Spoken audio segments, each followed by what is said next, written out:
ahondemos en ese tema de las 40 horas.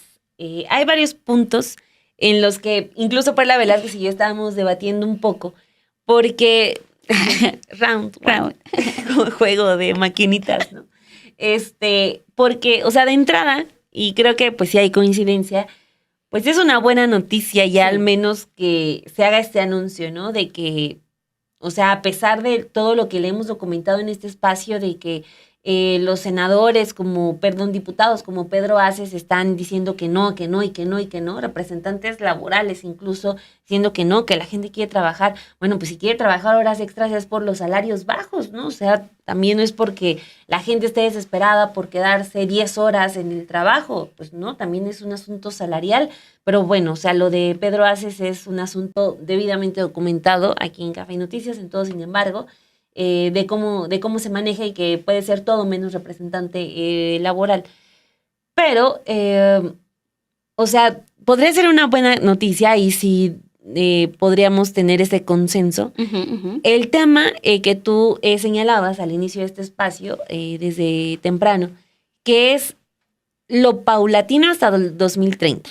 Lo paulatino hasta el 2030, porque si nos damos cuenta, el día de ayer se hablaba mucho de ya se van a empezar a implementar la jornada laboral de 40 horas. No, eso no va a suceder en lo inmediato. Esperemos que sí suceda poco a poco, pero lo que de acuerdo con lo que ayer se anuncia por parte del secretario del Trabajo es que se va a iniciar a partir del 2 de junio con toda esta serie de foros.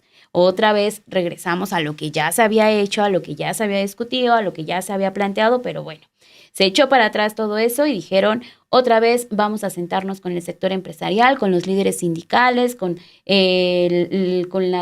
los patrones, todos sentémonos, platiquemos y veamos de qué forma se puede empezar a ya llegar a un acuerdo para que sí, las 40 horas se hagan realidad. Que eso es lo que yo te decía, ¿no? O sea, sí se va a iniciar, pero otra vez con todo el proceso, ¿no? O sea, desde cero. Vienen todavía estos foros, vamos a ver muchas veces cómo es que todo el sector empresarial va a poner ahí sus trabas, vamos a ver cómo también llegan otros líderes sindicales, sin nada más decir que Pedro Aces va a llegar, porque muy probablemente va a estar ahí y junto con otros para tratar de defender muchas veces los derechos y no tanto los derechos laborales de las personas, sino más bien defendiendo a un patrón. Entonces, allí es donde está mi crítica, ¿no? O sea, sí están anunciando con bombo y platillo que ya las 40 horas van a empezar a hacerse realidad paulatinamente, pero no es cierto, ¿no? Lo que se va a hacer realidad son estos foros y a ver si en realidad termina pasando y después de eso es otro periodo de discusión en el Congreso de la Unión y cuánto tiempo se va a tardar. Esperemos que en 2030 sí ya hablemos de que se puso en práctica las 40 horas. Sí, también es un periodo muy amplio, ¿no? O sea, 2030, ni siquiera va a estar ya la presidenta Claudia Sheinbaum, ¿no? O sea, también se tendría que contar con una especie de una transición muy suave o que continúe Morena en el poder y que quien llegue para ese año, pues también esté 100% comprometido, ¿no? O sea, sí, como que es un periodo bastante largo de tiempo. Entonces, pues sí, o sea, claro que al momento en el que la presidenta habla de que tiene que ser una reforma consensuada, pues no va a ser sorpresa para nadie escuchar el posicionamiento de los empresarios, por ejemplo, ¿no? O sea, que van a decir no, no, no y no, o sea, porque va a haber pérdidas. Similar a lo que escuchamos siempre cuando se pedía el aumento al salario mínimo, pues va a venir ahora con esto, ¿no? Otra cosa que sí rescataría sería como la lección que se le da a los personajes en el Congreso, que sobre todo en diputados, bueno, en las dos cámaras, diputados y senadores, estaban como que reacios a decir, sí, nos vamos a ir por las 40 horas, a pesar de que pues fue hasta promesa de campaña. Entonces la presidenta es como, ustedes se están peleando y, por ejemplo, leía los comentarios que nos ponían aquí y escuchaba el video del propio Noroña, pues ya también un tanto molesto porque le preguntaran como a nosotros también nos hacen la pregunta de, ¿y las 40 horas para cuándo? ¿Y las 40 horas para cuándo? Porque es una acción, una necesidad, un tema que la gente ya lo tiene aquí, no lo va a soltar. Entonces, justo por eso la presidenta es, a ver, pues ustedes pelense o enójense porque les pregunten por las 40 horas. Ujú. Desde el gobierno federal lo vamos a empezar a hacer. O sea, sí siento que también puede ser un mensaje hacia Pedro Aces, sobre todo, de que ha Ojalá. estado de que no y no. Pues bueno, al menos se muestra una disposición. Digo, es otra vez La voluntad. conformarme con migajas. No soy la migajera de Café y Noticias. De que ya hay voluntad política, Sí.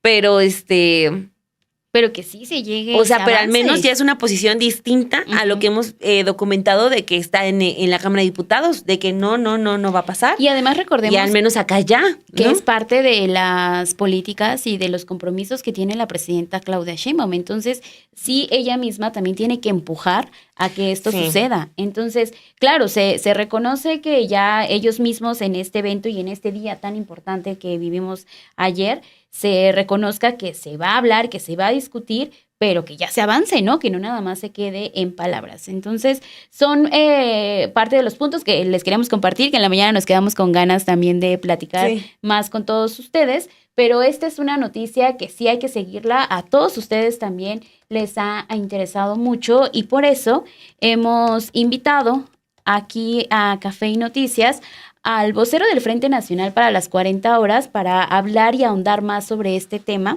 y justamente que nos detalle qué es lo que se piensa dentro de este frente después de lo que se da a conocer por parte del secretario del Trabajo y por parte también de la presidenta el día de ayer. Así que le damos la bienvenida a Eduardo Alanís, vocero del Frente Nacional por las 40 horas. Muchísimas gracias por tomar esta entrevista, Eduardo. Hola, buen día, Perla, buen día, Daniela. Muchas gracias, Eduardo. Bienvenido. Pues preguntarte de entrada, ¿qué opinan desde este Frente por las 40 horas de este anuncio que ya estábamos comentándole a la audiencia de Café y Noticias, de que pues sí habrá jornada de 40 horas, pero paulatina para cumplirse en el año 2030? ¿Qué opinan de este anuncio? Sí, mira, en el frente pues recibimos la noticia como de una manera agridulce, porque pues todo el mundo podría pensar, bueno, pues ya el gobierno ya concedió las 40 horas, que era tanto lo que se venía luchando, ¿no? Nosotros consideramos que la reducción de la jornada laboral es un acto de justicia social y en ese sentido consideramos que si la justicia no es pronta y expedita, no es justicia. Es decir, el Estado tiene que garantizar una justicia rápida y sin obstáculos, porque si no se pierden los efectos que esto se le daría, ¿no? a la justicia, al poder del Estado de proteger los derechos de las personas y justamente resolver los conflictos de manera oportuna.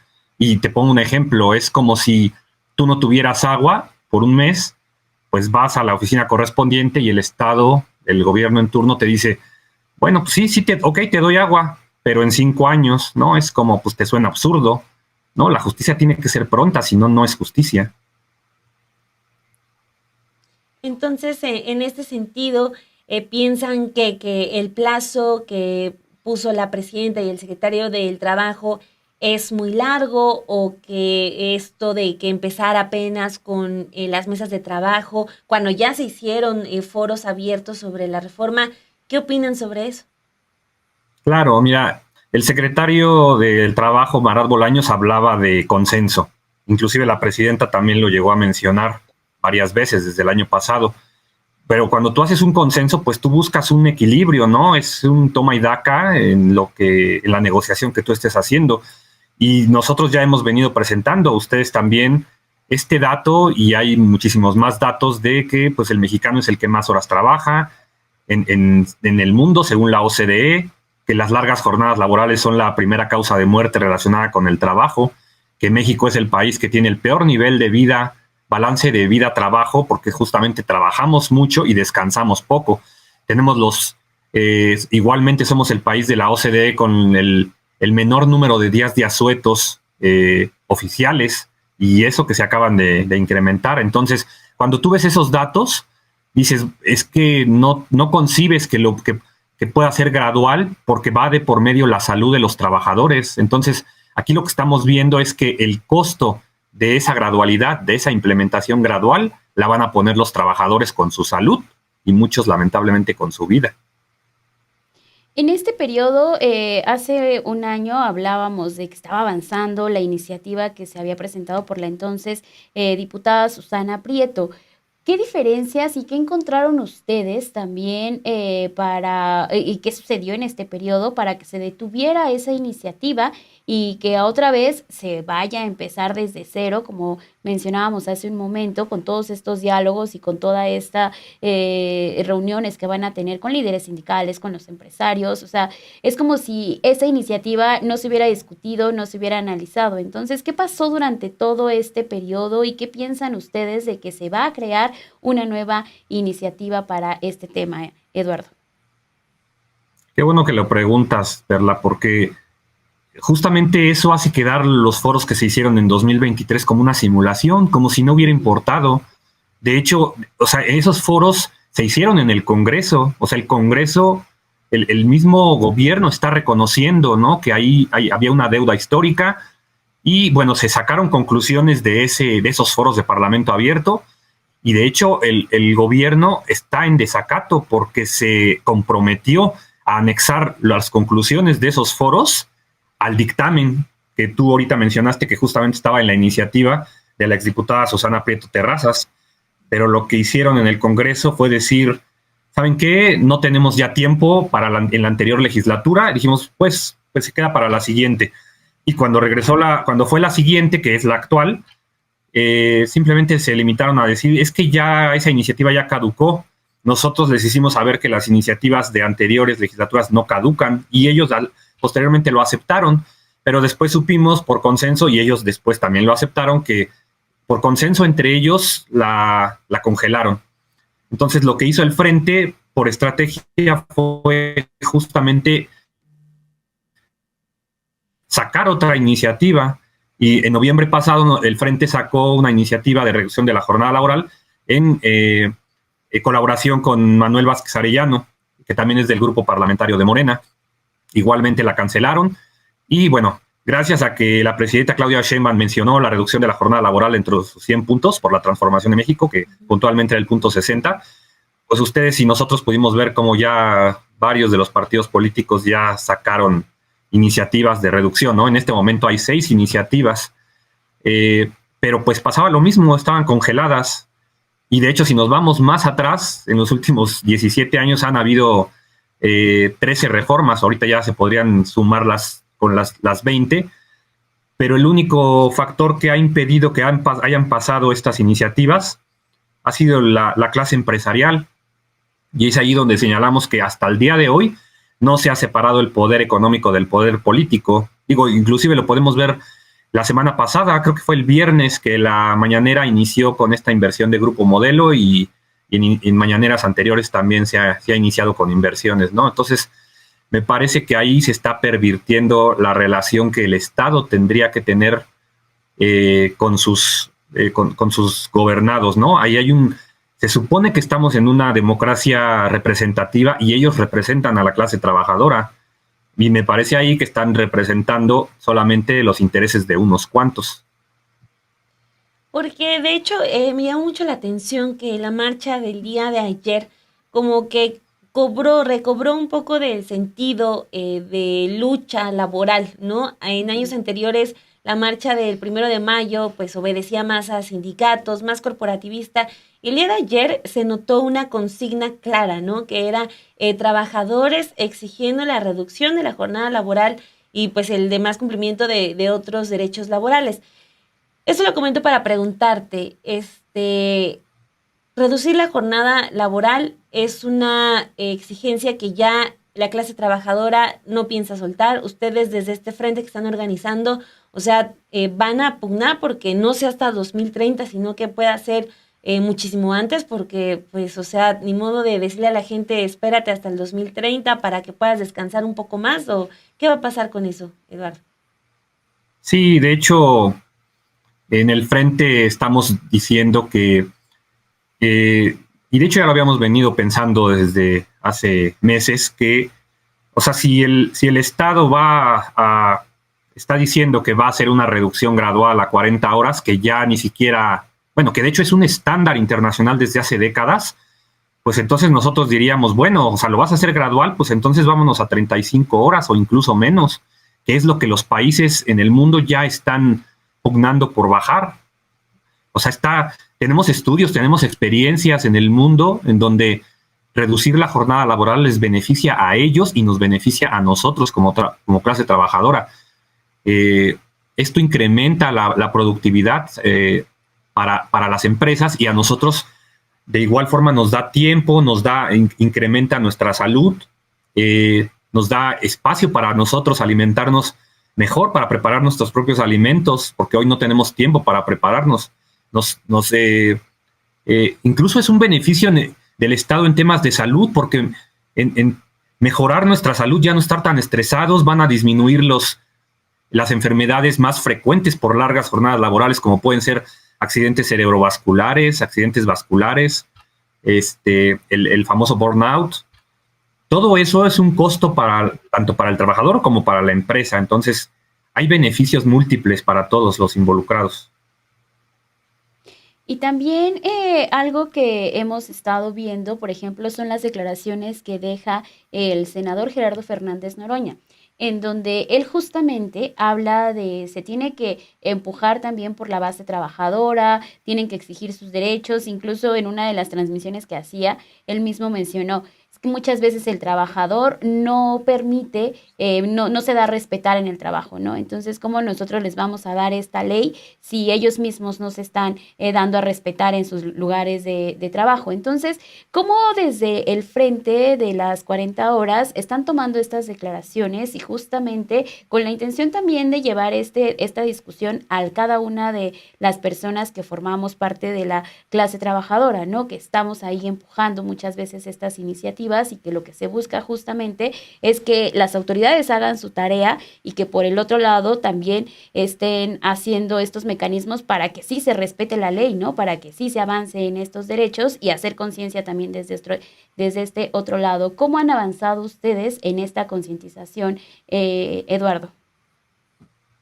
Sí, me parecen muy desafortunadas las declaraciones del legislador, porque es no ver el escenario completo, ¿no? Es no ver justamente esta parte del sistema en donde la gente no es que le guste trabajar, trabaje menos, trabaje más, es que está obligada a trabajar, porque o trabajas o sobrevives. Y estamos en una en una situación precarizada la mayoría de los trabajadores. Y en esa situación es fácilmente que tú aceptes trabajos precarizantes.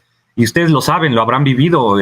Los empleadores muchas veces te dicen, no lo aceptas, bueno, allá atrás hay una fila, ¿no? Esperando esta oportunidad como si fuera grandiosa.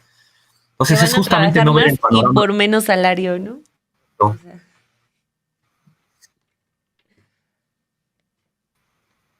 Totalmente. No así de fácil.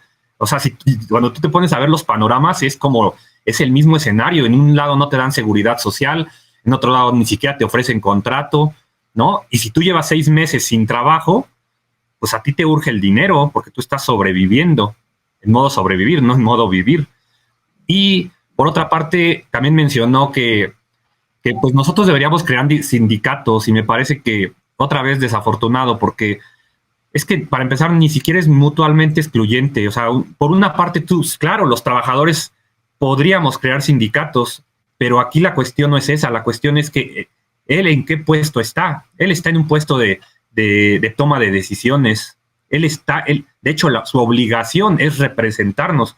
Si él nos está pidiendo a nosotros que resolvamos, entonces yo preguntaría, ¿para qué está él ahí en ese puesto, no? O sea, su obligación es justamente aprobar y apoyar, ¿no? Y convencer a sus demás compañeros de la urgencia de la reducción de la jornada laboral, sin disminución de salario inmediata. Ya después nosotros nos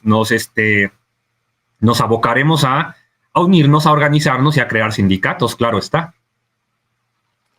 Perfecto, Eduardo. Ya por último de mi parte, ¿va a estar el Frente por las 40 horas en los diálogos que se van a realizar? ¿Sí están en esa disposición? Claro, sí, nosotros desde el 2023 hemos estado en esa disposición. Ya nada más faltaría que pues el gobierno pues dé esa plaza para la clase trabajadora, ¿no? Porque también vemos que pues estas mesas se hacen muchas veces con mayoría de empresarios, de políticos, y no vemos representada la clase trabajadora ahí. O sea que hasta el momento no han sido invitados o ustedes mismos no han ido a buscar este diálogo. Formalmente, o sea, como tal, digamos, sabemos que los foros, pues ayer se dio la noticia de que se iban a iniciar en el 2 de junio. Esperamos la invitación. Nosotros sí ya fuimos a buscar al secretario del Trabajo, de hecho fue en enero, fuimos a la Secretaría de Trabajo y Previsión Social a meter un comunicado, igualmente una demanda para estar ahí en las mesas de discusión, pero seguimos esperando la invitación. Esperamos que pues justamente como va a ser en junio, pues cuando todo se formalice y se pongan ya como tal las fechas, pues recibir la invitación al Frente Nacional por las 40 horas. Perfecto. Eduardo Alanís, vocero del Frente Nacional por las 40 horas. Muchísimas gracias por tus comentarios y seguimos al habla. Muchísimas gracias a ustedes. Que tengan buen día.